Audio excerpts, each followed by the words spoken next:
Hello everyone. Coursera UPSC में आप सभी का स्वागत है। UPSC civil service test series set number 49 है। इस सेट में कुल 15 एमसीक्यू है। इस सेट का पीडीएफ प्राप्त करने के लिए आपको टेलीग्राम पर जाकर सर्च करना पड़ेगा कोर्सेरा यूपीएससी। वहाँ आप जाकर ज्वाइन कर लीजिए। कुछ इस तरीके का लोगो लगा हुआ है, आप ज्वाइन कर सकते हैं। इस सेट में कुल 15 एमसीक्यू है और सेट में प्रयास कीजिएगा आप अपना बेस्ट देने का, जिससे आपका परफॉर्मेंस बेहतर हो। कुछ लोगों ने पिछले सेट में अपना प्रयास किया था, उन लोगों ने अपना बेस्ट में ही परफॉर्मेंस किया था और उनका 9 से 15 के ही बीच में कैटेगरी में उनका परफॉर्मेंस था। लेकिन अगर आप इसमें 5 से 7 में हैं तो भी बुरा नहीं है, क्योंकि अगर आप देखेंगे यूपीएससी का कट ऑफ 50 से 56 के मतलब आसपास में ही रहता है, इसी के आसपास में कैटेगरी में ही रहता है। अगर आप इतना भी कर पाते हैं तो ठीक है, लेकिन आप अपना इंप्रूवमेंट हमेशा जारी रखिए, कोशिश कीजिए ज़्यादा से ज़्यादा करने का, क्योंकि जिस तरीके से कंपटीशन बढ़ रहा है ऐसे में आप जितना बेहतर करेंगे उतना ही बढ़िया होगा, क्योंकि आपको तो सुनिश्चित है नहीं कि कौन सा क्वेश्चन पूछा जाएगा। आप जितना प्रैक्टिस करेंगे उतना ही बेहतर है। तो आज के सेट में आप अपना प्रैक्टिस देखते हैं। आज के कुछ अच्छे एमसीक्यू। कथन एक है काला आजार। काला आजार अभी न्यूज़ में था, वो क्यों न्यूज़ में था अभी हम उसके बारे में डिस्कस करेंगे। पहले क्वेश्चन देख लेते हैं। काला आजार के संबंध में निम्नलिखित कथनों पर विचार कीजिए। कथन एक दिया है, राष्ट्रीय स्वास्थ्य कार्यक्रम नेशनल हेल्थ प्रोग्राम के अंतर्गत इस बीमारी के उन्मूलन की पहली समय सीमा 2010 रखी गई थी। कथन दो दिया है, यह एक उपेक्षित उष्णकटिबंधीय रोग है, एक निग्लेक्टेड ट्रॉपिकल डिजीज है जिससे भारत सहित लगभग 100 देश प्रभावित होते हैं। कथन तीन दिया हुआ है, यह लिस्मेनिया नामक एक परजीवी के कारण होता है जो बालू मक्खी के काटने से फैलता है। तो बालू मक्खी एक मक्खी होती है जो ज़्यादातर मौसम मानसून सेशन में ही मतलब फैलती है, और ये खास करके बिहार उत्तर प्रदेश के रीजन में ज़्यादा देखने के लिए मिलती है। तो बताइए इनमें से कौन सा कथन सही है। उम्मीद है सभी लोगों ने आंसर लगा लिया होगा। जिन लोगों ने इसमें लगाया डी तो बिल्कुल सही है, डी इसका करेक्ट आंसर है। देखिए इसको कई बार टारगेट बनाया गया कि इस ईयर तक अचीव कर लिया जाएगा, लेकिन अचीव नहीं किया जा सका। जैसे कि हम देखें तो राष्ट्रीय स्वास्थ्य कार्यक्रम के अंतर्गत नेशनल हेल्थ प्रोग्राम के अंतर्गत इसको 2010 में पहली बार टारगेट बनाया गया था, लेकिन फेल हो गए। फिर 2015 में लगाया गया, उसमें भी फेल हो गए। 17 में लगाया गया, उसमें भी फेल हो गए। अभी 2020 तक रखा गया था, फिर बिहार में इसके कुछ केसेज मिल गए, फिर फेल हो गए। दोबारा रखा गया 2022 तक हम अचीव कर लेंगे, लेकिन अब देखिए इसको अचीव कर पाएंगे या नहीं वो तो देखने की बात है, लेकिन बिहार में भी इसके केसेस देखने के लिए मिले हैं। दूसरा चीज़ देखें, इसी रोग को कहते हैं एक उपेक्षित उष्णकटिबंधीय रोग, मतलब निग्लेक्टेड ट्रॉपिकल डिजीज, जिससे लगभग भारत से 100 ऐसे देश हैं, सॉरी हमने 10 बोल दिया, 100 ऐसे देश हैं जो प्रभावित हैं। और देखिए इसको भारत की राष्ट्रीय स्वास्थ्य नीति में भी सम्मिलित किया गया था। कब सम्मिलित किया गया? 2002 में सम्मिलित किया गया, फिर 2010 में इसके उन्मूलन के लिए प्रयास किया गया था, और फिर 2015 में संशोधन करके क्या किया गया था, बढ़ाया गया था 2020 तक, लेकिन अचीव नहीं कर पाए। फिर अब 2022 किया गया। तो देखिए क्या होता है। अब इस समय की स्थिति क्या है, हम इसको कैसे कंट्रोल करते हैं इसके बारे में समझते हैं। तो राष्ट्रीय वेक्टर जनित रोग नियंत्रण कार्यक्रम national vector borne disease control programme के अंतर्गत इसको रखा गया है। और इसको क्रियान्वित कौन कर रहा है? इसको क्रियान्वित कर रहा है राष्ट्रीय पर्यावरण कल्याण मंत्रालय के अंतर्गत ये संचालित हो रहा है। स्वास्थ्य परिवार कल्याण मंत्रालय इसको संचालित कर रहा है। किसको? National vector borne disease control programme को। कुछ ये बातें थी, अब इसे याद रखिएगा कि भारत में अभी इसको एलिमिनेट नहीं किया गया है। चलिए अगला क्वेश्चन देखते हैं। अगला क्वेश्चन है, अंतर्राष्ट्रीय चंद्र अनुसंधान station international lunar research station के बारे में बताना है। कौन सा कथन सही है? कथन एक दिया है, भारत और रूस ने ILRS बनाने हेतु सहमति व्यक्त की है, मतलब इंटरनेशनल लूनर रिसर्च स्टेशन। कथन दो दिया है, ILRS दीर्घकालिक स्वायत्त संचालन लॉन्ग टर्म ऑटोनोमस ऑपरेशन क्षमता के साथ एक व्यापक वैज्ञानिक प्रयोगशाला है पर आधारित है। तो बताइए इनमें से कौन सा कथन सही है। उम्मीद है सभी लोगों ने आंसर लगा लिया होगा। जिन लोगों ने एक को कट किया है, यहाँ भारत को देखकर कट कर दिया, तो बिल्कुल सही काम किया है। ये रूस और चीन ने मिलकर के इसको सहमत व्यक्त किया कि अभी बनाया जाए किसमें, चीन मतलब चंद्रमा पे एक इंटरनेशनल लूनर रिसर्च स्टेशन। तो बिल्कुल सही है। दूसरा, यहाँ पे एक long term autonomous operation system है जहाँ वैज्ञानिक व्यापक अध्ययन कर पाएंगे। तो दूसरा इसमें करेक्ट है। जिन लोगों ने भी लगाया था उनका सही आंसर है। देखिए भारत का क्या प्रोग्राम है, तो भारत अभी जल्द ही मतलब 5 से 7 वर्षों में अपना एक स्पेस स्टेशन स्थापित करेगा। कहाँ? लोअर अर्थ ऑर्बिट में। और ये प्रोग्राम किसका है? तो रूस और चीन का है। आंतरिक सहयोग में आगे बढ़ के इस तरीके का पहला अनुसंधान कर रहे हैं। अंतर्राष्ट्रीय चंद्र अनुसंधान स्टेशन या तो ये उसके स्थलखंड पे हो सकता है, मतलब चंद्रमा के, या फिर उसके कक्षा में हो सकता है। ये क्या? International lunar research station. अब ये कुछ बातें थी, इसको याद रखेगा। वैसे ज़्यादा इसके डिटेल में तो फिर से पूछने की संभावना कम है। अन्य एग्जाम में आपसे पूछा जा सकता है कौन से 2 देशों ने इंटरनेशनल लूनर रिसर्च स्टेशन स्थापित किया है, तो आप अलग अलग तरीके से इसको याद रखेंगे तो बढ़िया रहेगा। चलिए अगला क्वेश्चन देखते हैं। अगला क्वेश्चन है, प्रोजेक्ट 75 के संदर्भ में निम्नलिखित कथनों पर विचार कीजिए। ये भी करंट अफेयर का क्वेश्चन है। करंट अफेयर का या स्टैटिक का ही है, दोनों तो एक ही तरह का हो गया क्योंकि काफ़ी पुराना हो गया। जो भी टॉपिक होता है वो पुराना हो जाता है तो स्टैटिक में आ जाता है। तो स्टैटिक का या करंट अफेयर के दोनों एक ही तरीके का है। कथन एक दिया है, यह भारतीय नौसेना का एक कार्यक्रम है जिसमें 6 स्कॉर्पियन क्लास पनडुब्बी के निर्माण का लक्ष्य रखा गया है। कथन दो दिया है, 2 पनडुब्बियों कलवरी और वागसिरी सिर को भारतीय नौसेना में कमीशन किया गया है। तीसरा दिया हुआ है, तीसरी स्टील्थ स्कॉर्पियन क्लास की पनडुब्बी INS करंज को नौसेना डॉकयार्ड मुंबई में कमीशन किया गया है। तो बताइए इनमें से कौन सा कथन सही है। उम्मीद है सभी लोगों ने आंसर लगा लिया होगा। जिन लोगों ने यहाँ पे वागसीर को देख करके कैंसिल किया है क्योंकि अभी ये आने वाली है, तो बिल्कुल सही काम किया है। खांदेरी है इसकी जगह, कालवरी और खांदेरी इन दोनों को कमीशन किया जा चुका है। 2 हमारा गलत हो जाता है। जैसे आप 2 कैंसिल करेंगे आपको आंसर मिल जाएगा। 1 और 3 इसमें सही है। इसमें 6 स्कॉर्पियन क्लास की पनडुब्बियाँ निर्मित की जाएंगी। और तीसरा देखें यहाँ पे, तो तीसरी स्टील क्लास की पनडुब्बी INS करंज जो है इसको डॉकयार्ड मुंबई में कमीशन किया गया है अभी जल्दी, तो इसीलिए न्यूज़ में था। 1 और 3 इसमें सही है। हम लोगों ने अभी पिछले सेट में भी देखा था, क्या देखा था, AIP। तो बताइए AIP क्या होता है, एयर इंडिपेंडेंस प्रोपल्सन क्या होता है। तो अभी देखिए भारतीय नौसेना अपनी क्षमता बढ़ाने के लिए सभी स्कॉर्पियन पनडुब्बियों में इसको स्टेबल करने मतलब इंस्टॉल करने के लिए प्रावधान कर रहा है, जिससे उसकी क्षमता बढ़ जाए। दूसरा चीज़ देखें, हमने इसको पहले ही देख लिया था, लेकिन ये प्रोजेक्ट 75 देख लें तो क्या है ये।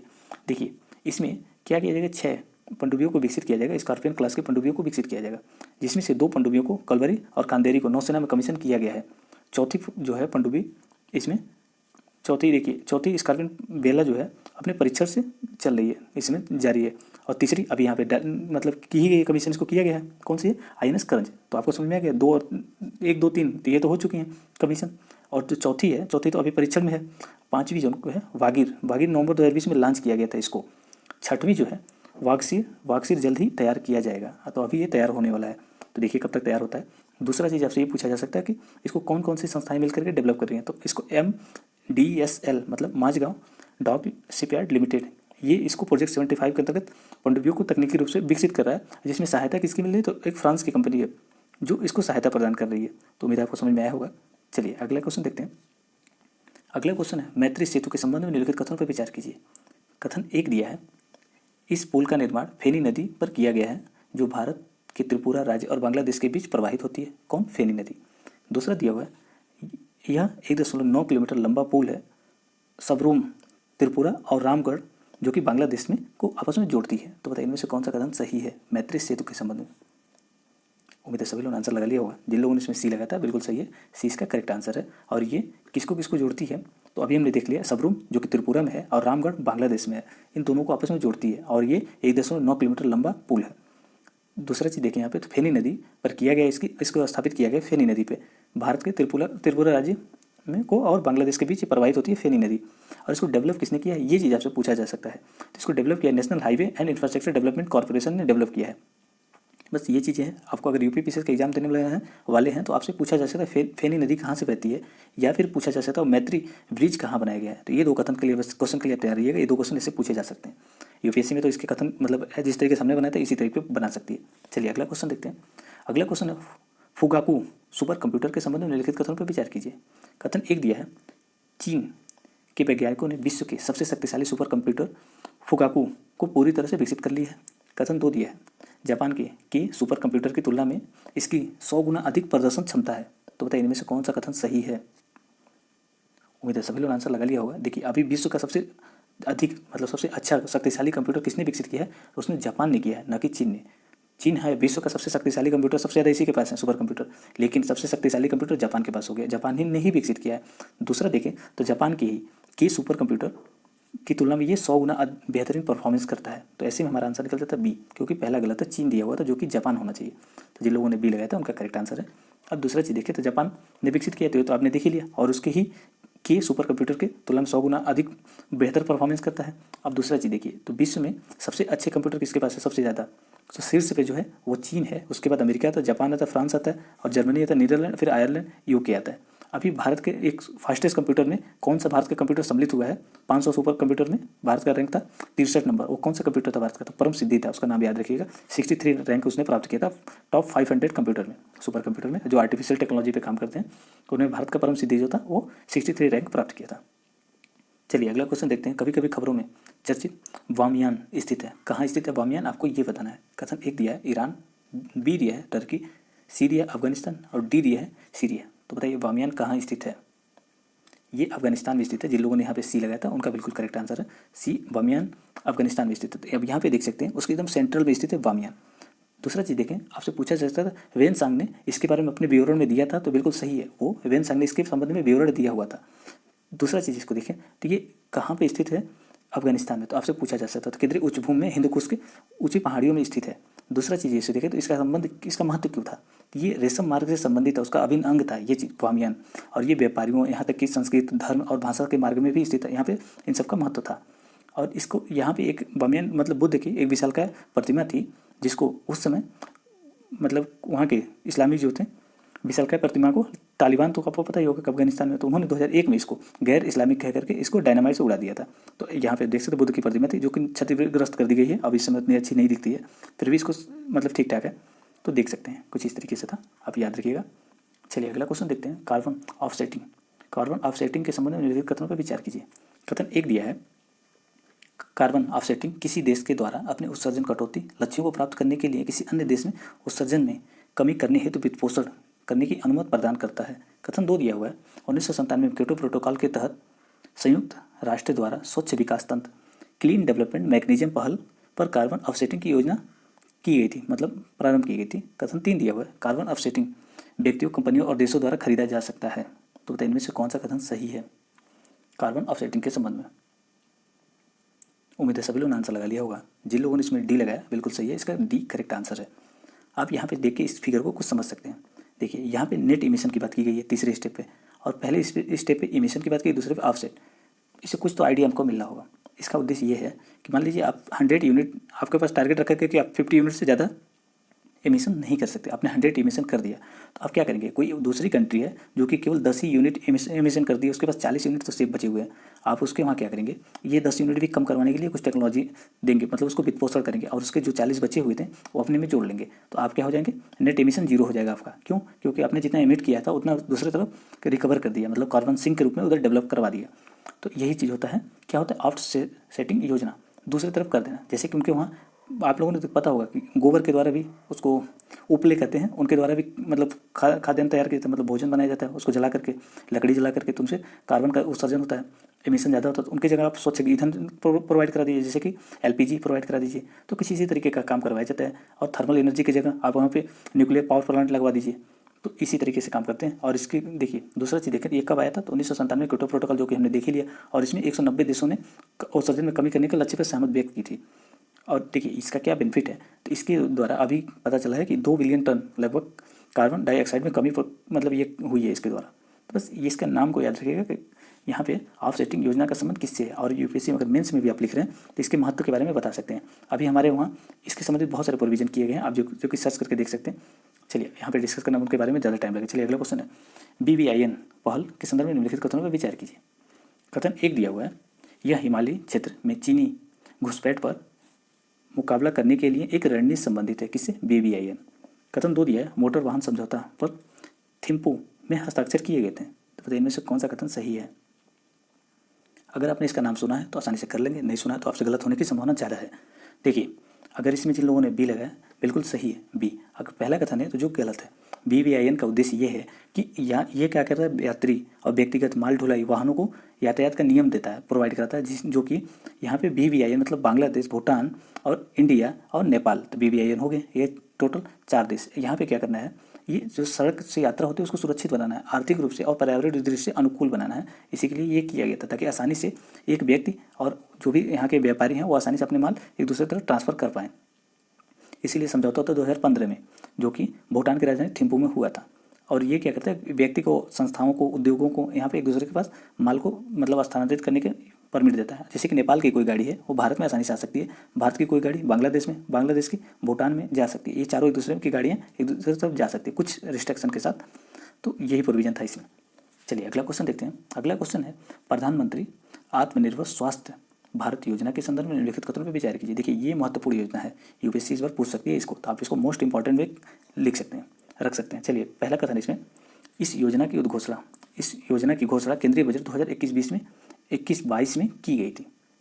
दूसरा दिया हुआ है, इसका उद्देश्य केवल आकांक्षी जिलों में, यहाँ पे एस्पिरेशनल डिस्ट्रिक्ट में तृतीय स्वास्थ्य देखभाल प्रणाली की क्षमता विकसित करना है। तो बताइए इनमें से कौन सा कथन सही है, किसके संबंध में, प्रधानमंत्री आत्मनिर्भर स्वास्थ्य योजना के संबंध में। उम्मीद है सभी लोगों ने आंसर लगा लिया होगा।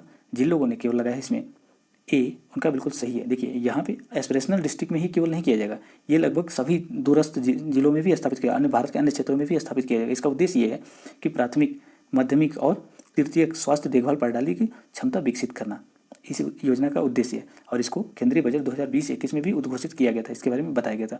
और प्रधानमंत्री ने स्वास्थ्य के मुद्दे पर भी समग्र रूप से संबोधित किया था, उसके बाद से इसको बजट में रिप्रेजेंट किया गया, उसको बजट में पेश किया गया था। चलिए अगला क्वेश्चन देखते हैं। अगला क्वेश्चन है, निम्नलिखित कथनों पर विचार कीजिए। कथन 1 दिया है, हाइड्रोजन प्रकृति में शुद्ध रूप से प्रचुर मात्रा में पाया जाता है। कथन 2 दिया हुआ है, ब्लू हाइड्रोजन जल को हाइड्रोजन और ऑक्सीजन में विभाजित करते हुए अक्षय ऊर्जा उत्पन्न होता है। तो बताइए इनमें से कौन सा कथन सही है। उम्मीद है सभी लोग आंसर लगा लिया होगा। अगर आपको पता हो कि हाइड्रोजन अगर एयर में देखें तो किसकी मात्रा सबसे ज़्यादा है, उसके बाद किसकी आता है, तो आप ऐसे में देखेंगे तो हाइड्रोजन की मात्रा कम है। आप इस बीच समानता बीच आसानी से कर सकते थे। दूसरा जो यहाँ पे दिया हुआ है, ब्लू हाइड्रोजन जल को हाइड्रोजन और ऑक्सीजन में विभाजित करते हैं, तो ये बिल्कुल गलत है। करके प्राप्त करते हैं, तो ये गलत है। दूसरा भी, इसमें जिन लोगों ने डी लगाया था बिल्कुल सही उनका आंसर है। आप यहाँ पे देख सकते हैं। तो ब्लू हाइड्रोजन का कैसे उत्सर्जन किया जाता है, मतलब इनको प्राप्त किससे किया जाता है, जीवाश्म ईंधन से प्राप्त किया जाता है। और इसके उप उत्पाद क्या क्या होते हैं, इसके उप उत्पाद होते हैं क्या, कार्बन मोनोऑक्साइड और कार्बन डाइऑक्साइड। तो बताइए कहाँ स्वच्छ हुआ, नहीं हुआ। तो ब्लू कार्बन और ग्रे कार्बन ये दोनों स्वच्छ नहीं है, लेकिन हरित कार्बन जो है वो स्वच्छ होता है, माना जाता है। भारत में सबसे ज़्यादा उपयोग किसका किया जाता है, तो भारत में ग्रे हाइड्रोजन का सबसे ज़्यादा उपयोग किया जाता है। और इससे क्या होता है, उत्सर्जन CO2 उत्सर्जित होता है। इसको प्राप्त किससे किया जाता है, ग्रे हाइड्रोजन को या फिर आप ब्लू हाइड्रोजन को कहें, ये दोनों को जीवाश्म ईंधनों से उत्सर्जित किया जाता है, प्राप्त किया जाता है। ग्रे वाले को प्राकृतिक गैस से और जीवाश्म ईंधन से प्राप्त किया जाता है, निकाला जाता है। लेकिन अगर ग्रीन हाइड्रोजन की बात किया जाए तो ग्रीन हाइड्रोजन के उत्पादन में जैसे कि अक्षय ऊर्जा का उपयोग किया जाए, सौर ऊर्जा, पवन ऊर्जा का उपयोग किया जाता है। इसके माध्यम से विद्युत के द्वारा जल और हाइड्रोजन ऑक्सीजन में विभाजित करके प्राप्त किया जाता है। इसके उप उत्पाद होते हैं। तो उम्मीद आपको समझ में आएगा। जल होता है और ऑक्सीजन होता है, रिलीज होता है, तो इसमें कोई ज़्यादा खतरनाक नहीं होता है, मतलब ये हार्मफुल नहीं होता है, इको फ्रेंडली होता है।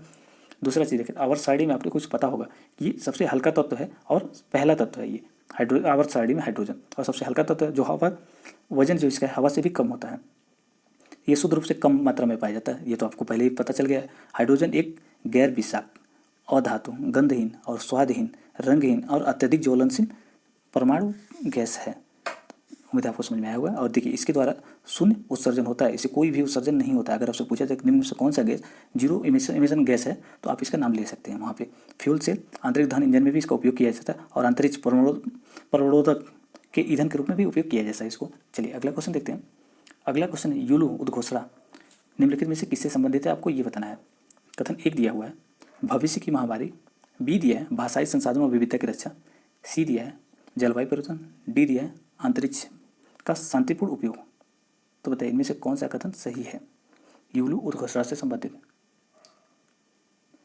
उम्मीद है सभी लोग आंसर लगा लिया होगा। जिन लोगों ने इसमें बी लगाया उनका बिल्कुल सही है। यूलू प्रोक्लेमेशन किससे संबंधित है, तो ये संबंधित है किससे, भाषाई और सांस्कृतिक विविधता से संबंधित। और यूनेस्को इसको प्रत्येक वर्ष किसके रूप में मनाता है, इंटरनेशनल मदर लैंग्वेज डे के रूप में मनाता है। कब, 21 फरवरी को।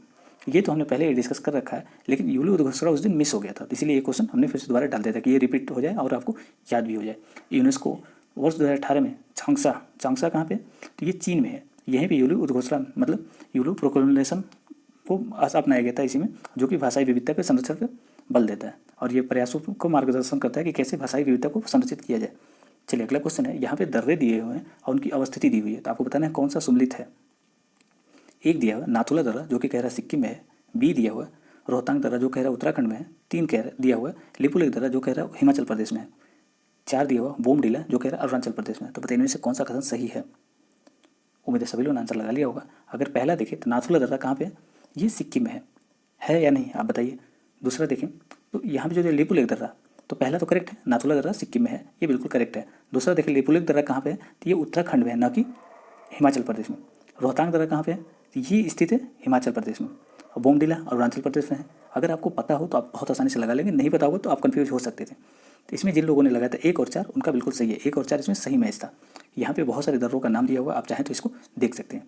लीजिए हम फिर देख लेते हैं। यहाँ पे देखिए खारदुला दर्रा कहाँ पे, लद्दाख में है। दूसरा बोमडिला तो आप देख लीजिए अरुणाचल प्रदेश में। तीसरा देखें तो लिपुलेख दर्रा कहाँ पे है, तो लिपुलेख दर्रा कहाँ पे स्थित है बताइए। तीसरा देखें नाथुला दर्रा सिक्किम में, या बताइए लिपुलेख दर्रा कहाँ पे है, अभी हमने डिस्कस कर लिया इसको।